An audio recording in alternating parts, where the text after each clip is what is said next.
I want to show our viewers precisely, and this is something that NDTV has been putting out for the last 48 hours, and we've been proven right as to just how this bombing was actually carried out. Remember, the United States has attacked Iranian entities in the past, but this is historic because what has happened today is the first ever American airstrike on Iran, ever. There has never been an airstrike of this kind, and they were conducted by B-2 Spirit stealth bombers. These are the Rolls-Royce of stealth aircraft as far as the United States strategic forces are concerned, and these aircraft are virtually invisible to radar. Now, there were two fleets of B-2s, one that came westward across the Pacific, the other that apparently came secretly from the east, and it is understood that it was the latter that conducted these strikes. The B-2 stealth bombers, they cost nearly $2 billion a piece. There are only 19 in existence. They have very, very reduced radar signatures, which would anyway not be compromised because the Iran air defenses have been sufficiently weakened already. What they used was this weapon, which is one of the most powerful, most aggressive non-nuclear weapons. This is what fell from packs of B-2 bombers flying over Iran. It's called the GBU-57. It's a massive ordnance penetrator. It's almost 20 feet long. It doesn't look very big in this image, but this is what Trump's B-2s actually dropped. It's a precision-guided bunker buster bomb. And in just a moment, I'm going to show you precisely what it did for sure to the Fordow nuclear facility. It weighs about 30,000 pounds. It's the biggest non-nuclear weapon ever built. It has a width of about 31 inches, but just look at the length. It's 20 feet long. It doesn't look very big in that image. So this bomb, called the GBU-57, was dropped from a B-2. We do know that at least 2 B-2s per site were actually used from a height. These bombs are dropped. They drop under gravity at extreme velocity using different kinds of navigation and targeting. They are made from performance steel alloys which are extremely strong, and you'll know why in a moment that they need to be constructed with such strength, because they have to penetrate up to 60 to 70 meters into the earth, and this is what happened very likely at the Fordow facility. 200 feet, that's 61 meters, the Fordow nuclear site, which contains not just a crust of earth, but huge number, like a large width of reinforced concrete. And it is under all that, about 200 feet of concrete, that you have the Fordow nuclear facility, where you've got the site entities, the computers, the nuclear enrichment site, etc. What this basically does, this bomb basically does, is penetrate all the way down to 200 feet, and only then does it detonate. 30,000 pounds worth of warhead on it. It is very, very accurate because it is GPS and inertial navigation system guided, and therefore, as Trump just announced, these bombs dropped from B-2s, even though he didn't take the names of the specific weaponry used, carrying 2,267 kilograms. Just picture that for a moment. 2.2 tons of explosive material. Cost of the bomb about 29 crore each, which is a mere nothing when it comes to strategic forces, has been used. We don't know for sure exactly how many have been used, but at least a handful of these have been used to attack 3 different nuclear sites in Iran. I want to go back to Ankit now for just a moment. Ankit, the B-2 bombers, as you were entering Israel last night, these B-2 bombers were making their way across the Pacific from the United States to Diego Garcia in the Indian Ocean. We understand that a few of them were also possibly secretly stationed, not very far from where you are right now. They may have been there for months or even years possibly in the planning. These are extremely difficult operations, even though these are stealth bombers. So I'm actually picturing the possibility that you were getting into Israel just at the time that these B-2s were hovering over Iran. Absolutely, no doubt about that, Shiv. That it must have taken a long time to in fact put this entire operation in motion. And what we are also, in fact, picking up the local chatter in the media is that while the president of United States was talking about 2 weeks, so and so forth, there were already preparations going on for this operation.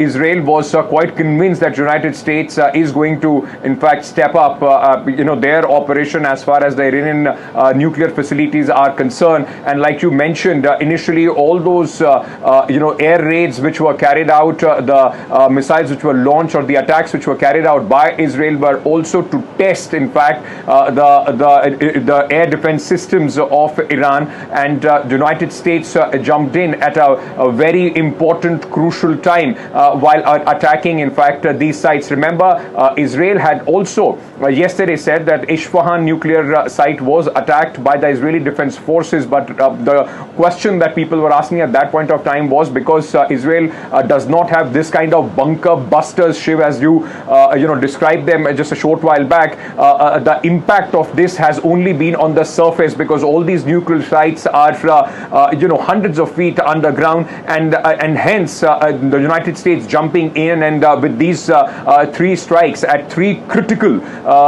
nuclear bases as far as Iran is concerned, sites that Iran calls are being used for civilian energy purposes, only escalates matters from here.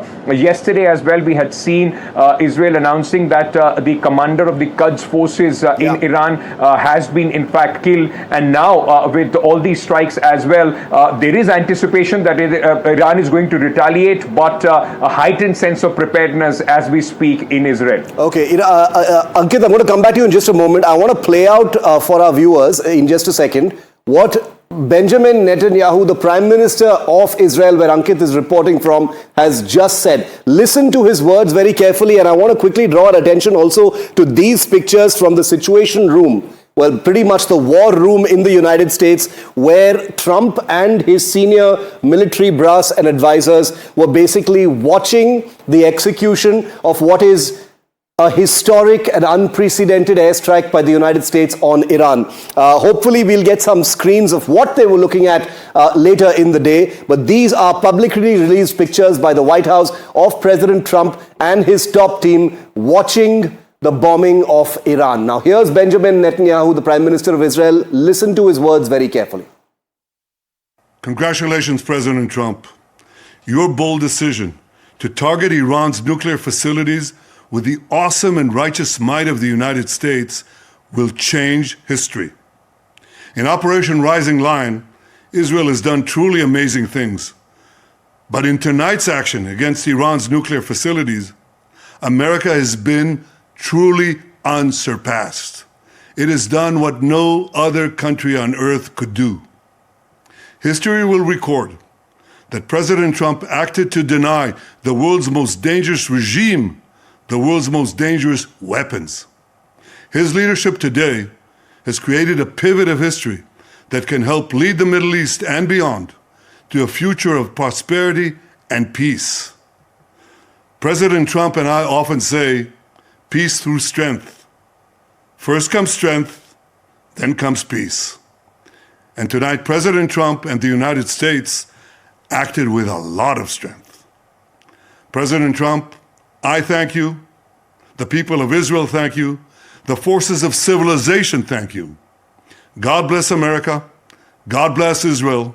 And may God bless our unshakable alliance, our unbreakable faith. Quick word with our man on the ground, Ankit Tyagi, who's in Tel Aviv, Israel, where the Prime Minister of that country has just spoken. Ankit, what did you make from the words of Benjamin Netanyahu in Israel? One often has to read between the lines to decode what the next steps and intent might actually be. How did that seem to you? Because right now the big question is what that triangle is going to look like. Is Israel going to come under attack from Iran directly, or is Iran going to, target United States units? How did it seem to you? Well, Shiv, Iran has already been threatening that if United States jumps into this conflict, then of course United States assets in Middle East will be fair game as far as the Israeli, defense forces, the Iranian defense forces are concerned. Whether they would risk at this moment or not is something that we will have to wait and see. Shiv, very quickly, like you played out what Benjamin Netanyahu said, his statement, he's also put out a detailed statement in Hebrew for the people of Israel. And if you allow me, very quickly, I will read that out for our viewers. He has said, "Dear citizens of Israel, my brothers and sisters, in Operation Am Kalvi, we achieved unprecedented achievement together in Israeli history. You remember from the beginning of the operation, I promised you Iran's nuclear facilities will be destroyed one way or the other.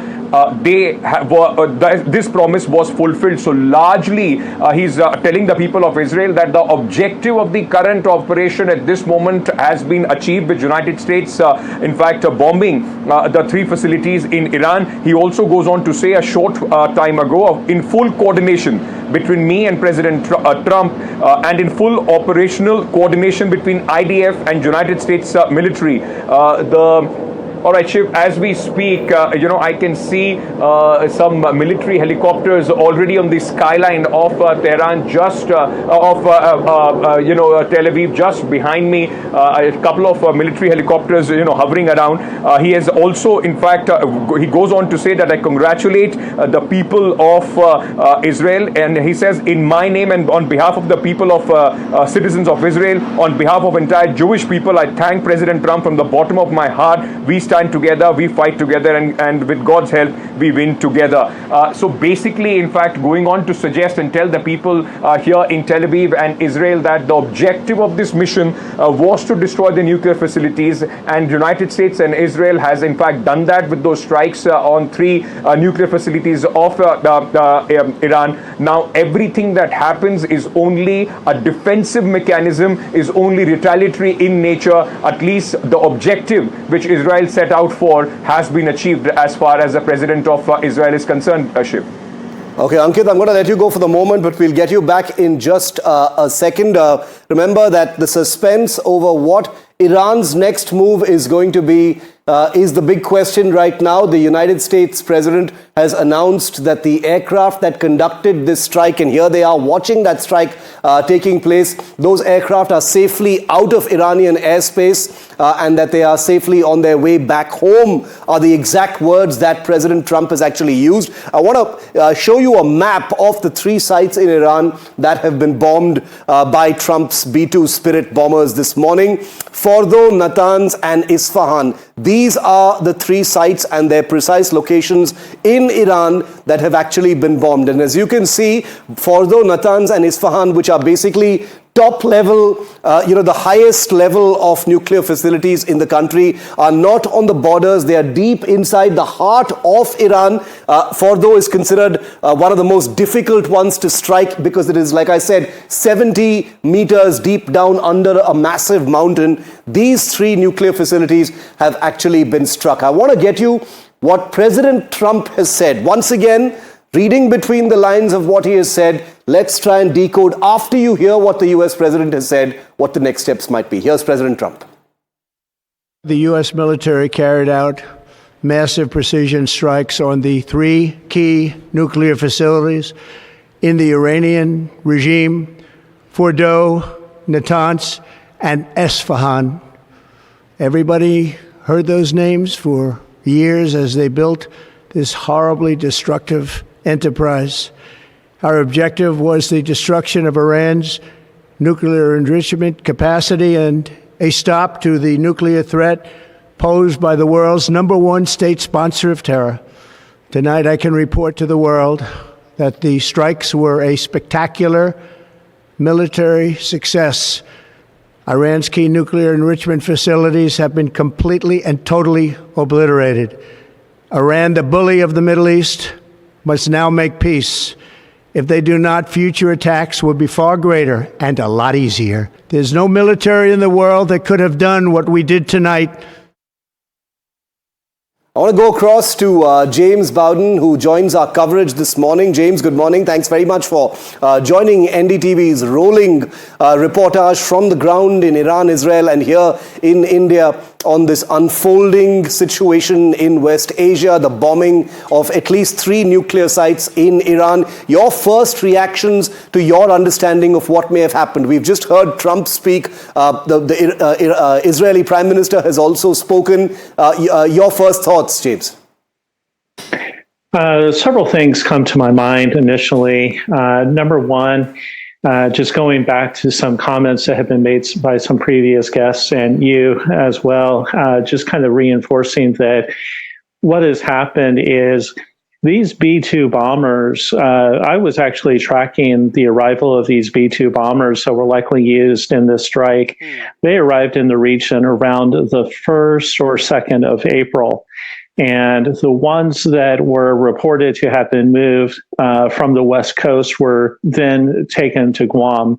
And in consultation with experts and regional studies people for the Southeast Asian region, they believe that those were positioned there to ensure that China could not take advantage of the situation. Yeah. Second of all, the bombs were dropped, and the reason why you had 2 was that you would have one that is dropped in there in order to create a hole, and then you have the second or even third one to develop the strike further and actually do the penetration. The final thing that I would like to comment on is what Iran is likely to do as a response, as a retaliation. And my chief concern is actually a cyber attack on the United States, likely starting with Israel, but also with the United States. For a long time, we have heard warnings about sleeper cells, Iranian agents, Hezbollah, other groups that may be here based in the United States. But right now, I have been reaching out to relatives and to friends and other connections and urging them to have cash on hand because there may be attempts to shut down the banking system or to reach out to other infrastructure here in the United States through the internet and again through the cyber domain, and thus cause confusion and delay in that realm. What do you think the immediate fallout is going to be, James? I know these are early hours at this point. There's not much to go on because we've already been talking about what the next moves could be, but it has happened now. So the dynamics slightly change because we have a situation where it is no longer about speculating about a strike. It has literally happened. How are you reading what the situation unfolding could look like? Again, just looking into the future and what might develop, I know that there was a statement released that they would shut down the Strait of Hormuz, and that is definitely a possibility. The U.S. Fifth Fleet, which is based in Bahrain, from what I understand, was actually moved out of the Persian Gulf, and so there will be an opportunity to open it up and attack those Iranian forces. I've also been hearing the speculation that there would be some missiles fired at bases in the region. The United States has bases in Kuwait. They have a base in Qatar and in Bahrain.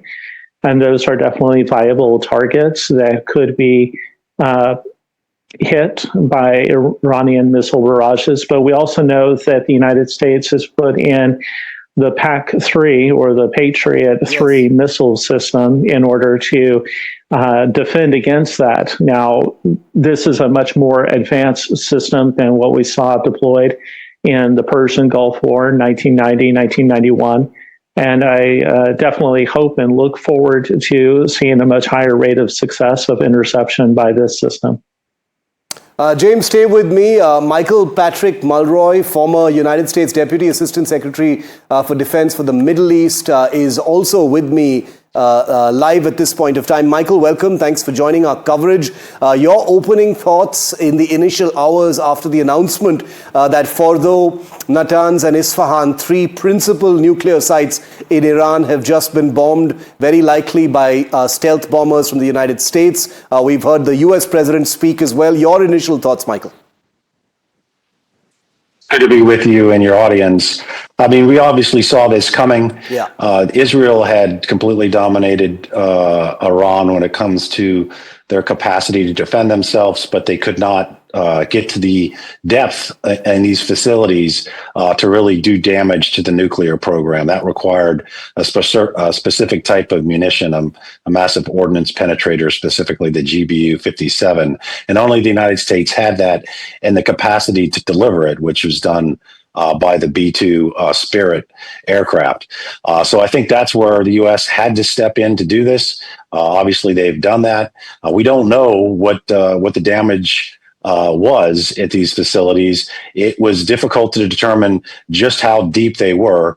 These penetrators could get down to around 200 feet below the surface and go right through hardened structures. But there's some indication that specifically in Fordow, that these facilities went to 300. So they might have tried to put one on top of the other to get deeper. But I'm sure the U.S. intelligence community is working hard to determine just how much damage they did. But I think the estimation would be they would set these programs back many years, 3 to 5 years. And that's what they're looking at now. Of course, now we're looking at what Iran's going to do in response. Iran has already said that they, in anticipation, Michael, of these attacks, they've evacuated these sites. They've said in some cases that not much damage has happened. These are placeholder comments that usually come in the face of an attack of this kind.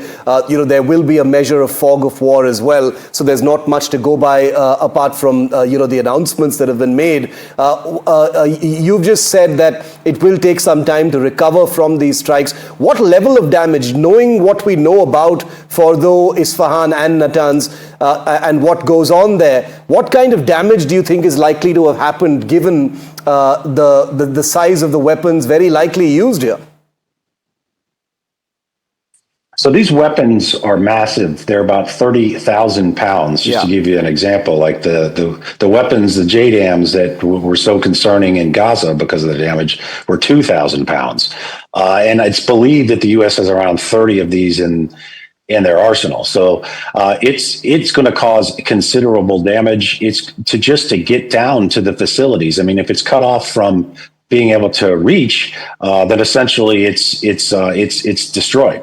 And of course, there is no way that Iran can defend its airspaces. They being the IDF, has essentially taken out all of their air and missile defense. So if they try to restart these facilities, they could be attacked again. It's not necessarily a one and done situation. The U.S. could bomb it again if they tried to essentially start rebuilding. So this is a big setback for the nuclear program, and likely that the U.S. is prepared to continue this if necessary. Yes. But the issue is we don't know what we don't know. Do they have other facilities that we're not aware of, and they could essentially be trying to enrich uranium to the point of weaponization, and then of course make it into a nuclear deliverable weapon. Where do you see Israel's role right now, Michael? My final question to you, because we've heard Netanyahu, the prime minister of that country, speak as well. Do you think there could be more strikes from Israel right now? Do you think Iran could also target American facilities, establishments in the region? So Israel, I think, has run their target list. They obviously can always come up with more targets, but they have done a lot of damage and really proven their superiority militarily. But to your other part of your question, that was a big concern of the U.S. There's around 40,000 troops at many locations throughout the Middle East. And they have been evacuated, for the most part, into other areas where Iran wouldn't likely target. Ships have been put to sea from Bahrain. Aircraft have been moved from Al Udeid in Qatar. And the troops have been moved. I can tell you, I'm in a hotel that's full of American troops right now. I'm not going to tell you where it is.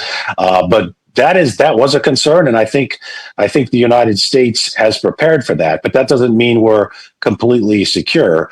Iran has a network, an international terrorism network that could target diplomats and soft targets. One of the biggest concerns is that they're going to mine the Straits of Hormuz, which could severely disrupt trade, global trade, particularly energy. And that's something I don't think we can even stop them from doing. We could clear it, but it could take months. So that's one of the biggest concerns of the United States, and it should be for the region as well. All right, stay with me, Michael. James Bowden, I'd like to quickly come back to you for a final word on this before we move on to our reporters on the ground. American units, American targets coming under a retaliatory response from Iran. We do know that Iran's air defense capability has been significantly weakened, especially in the eastern part of the country. Do you see that happening? Do you see that as one of the early things that Iran might do? I'm sorry, can you repeat the question? What Iran's immediate retaliation is likely to look like? Do you think American military targets could come under attack? I do believe that there is a chance that we could see a limited missile barrage. I mean, there could be a few missiles sent over to these Middle Eastern locations, maybe also a handful into Israel. But again, my greatest concern is that one of the earliest retaliations that we will see is something in the cyber domain.